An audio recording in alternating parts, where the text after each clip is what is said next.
सासू माँ बदल गई। कहानी उस घर की है जहाँ बहू और बेटी को एक माना जाता था, लेकिन फिर अरे शिखा बेटा, तू रसोई में क्यों घुसी रहती है? जा, रोटी मैं बना लूंगी। नहीं नहीं माँ जी, आप बैठिए, बस सारा खाना बन ही गया है। श्वेता को बोल देती हूँ, वो खाना लगा देगी सबका। सॉरी भाभी, मेरे पास वक्त नहीं है। माँ, मुझे पैसे देना, पार्लर जाना है। हाँ हाँ चली जाना, भाभी को भी ले जाना। वो भी जाने को बोल रही थी पार्लर, पर पहले ना मदद कर दे उसके खाना लगाने में। देख माँ, वो बहू है, उसे बहू रहने देना, इतना सर पर मत चढ़ा भाभी को। श्वेता, ज्यादा मत बोला कर। बहू और बेटी में कोई फर्क नहीं होता है। जा जाकर काम कर। ननद को माँ का भाभी से इस तरह प्यार करना बिल्कुल अच्छा नहीं लगता। वो बार बार किसी न किसी तरह माँ को भाभी के खिलाफ भड़काती रहती, लेकिन कोई फायदा ना होता। एक रोज, अरे बेटे किशन, जा बहू को कहीं घुमा कर ला, सारा दिन घर में काम करती रहती है। हाँ हाँ माँ, हम लोग जा रहे हैं ना गोवा। अच्छा जी, भाभी ने तो हमें बताया भी नहीं।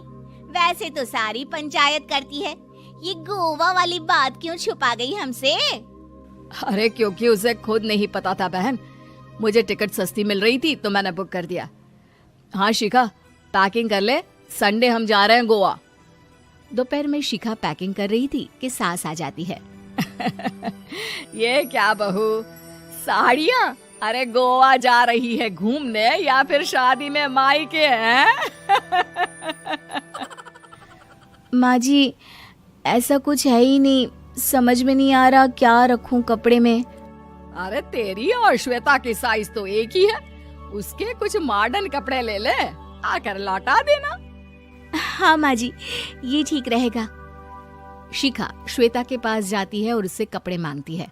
ना जी ना, मैं अपने कपड़े ना दूं, वैसे भी फैल जाएंगे मेरे कपड़े, बहुत महंगे वाले हैं। शिखा मुंह लटकाकर कमरे में आ जाती है तो सास कहती है, चल तैयार हो जा, तुझे मैं शॉपिंग करा कर लाती हूँ गोवा की।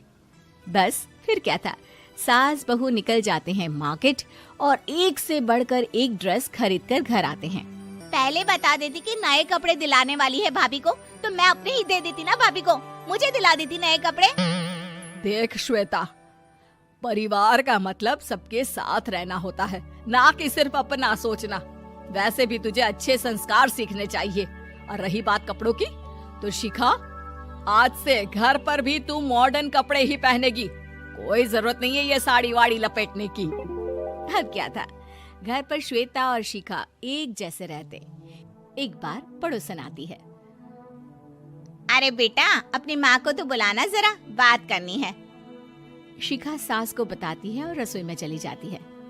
ये आपकी बेटी बहुत बड़ी हो गई है, इसके लिए एक रिश्ता है, कहो तो बता दूं। ये बेटी नहीं बहू है, घर में सब एक जैसा ही रहता है। वैसे मेरी बेटी भी बड़ी हो गई है, कोई रिश्ता हो तो जरूर बताना।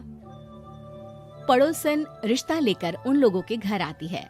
तब श्वेता की होने वाली सास कहती है, तो ये घर है, कितने मंजिल का है? और ये बहू ने आपकी क्या पहन रखा है, जीन्स टॉप? अरे भाई, साड़ी वाड़ी नहीं है क्या इसके पास? देखिए, सर्दी है तो साड़ी में बहू कैसे मैनेज करती, वैसे पहनती है साड़ी भी।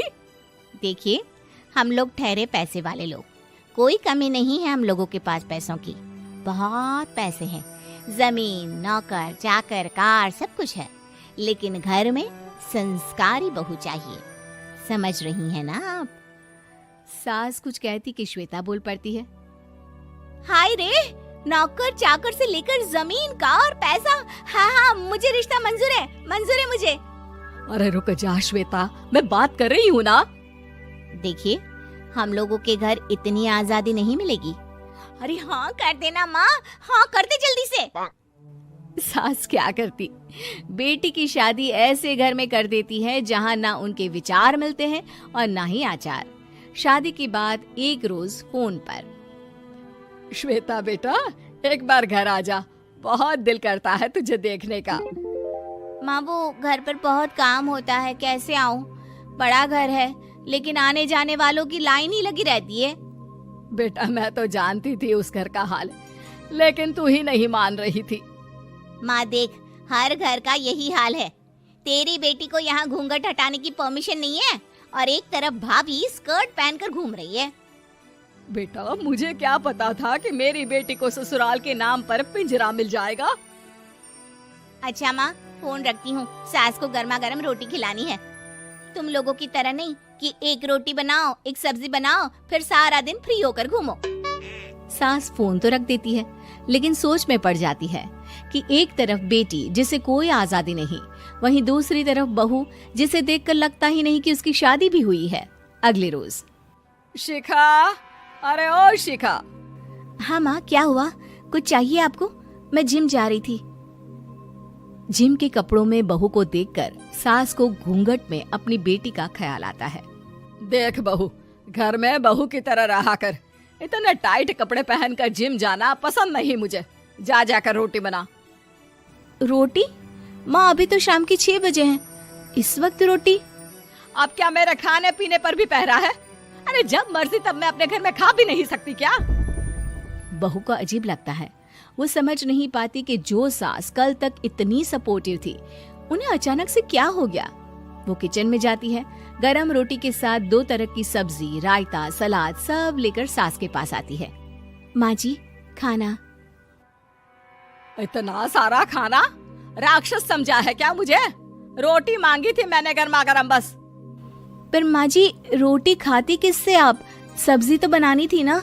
अरे भूख मर गई मेरी तेरी बहस से। जा जाकर काम कर, अंदर पूरी रसोई साफ कर। बहू अंदर चली जाती है। थोड़ी देर में श्वेता घर आती है।